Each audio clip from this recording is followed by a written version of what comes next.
Hello all, welcome back to Snack and Meal. இன்னைக்கான recipe ஹெல்த்தியான வாழைப்பூவை வச்சு கிறிஸ்பியாக மசால் வடை. இந்த ரெசிபிக்கு 150 கிராம் கடலைப்பருப்பை கழுவி 3 மணி நேரம் ஊற வச்சு எடுத்திருக்கேன்.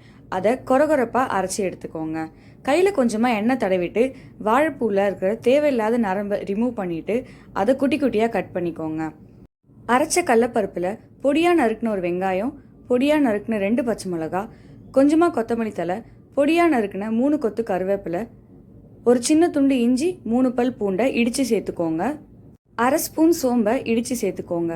கட் பண்ணி வச்ச வாழைப்பூவை சேர்த்து 1/4 ஸ்பூன் அளவுக்கு உப்பு சேர்த்து எல்லாத்தையும் நல்லா மிக்ஸ் பண்ணிக்கோங்க. இப்படி நல்லா அழுத்தி பிசையும் போது தான் வடை உடையாமல் வரும்.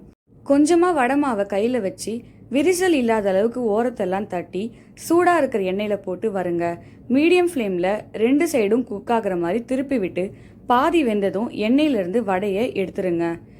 வறுத்த வடையை மறுபடியும் எண்ணெயில் சேர்த்து 1 நிமிஷத்துக்கு மீடியம் ஃப்ளேமில் கோல்டன் ப்ரௌன் ஆகிற வரைக்கும் ஃப்ரை பண்ணி எடுங்க. வடை நல்ல கிறிஸ்பியாக வரும்.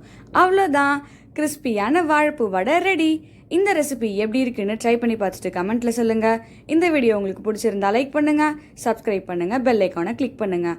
இந்த வீடியோவை உங்கள் ஃப்ரெண்ட்ஸ் அண்ட் ஃபேமிலிக்கு ஷேர் பண்ணுங்கள். ஏன்னா எனி ஒன் கேன் குக்.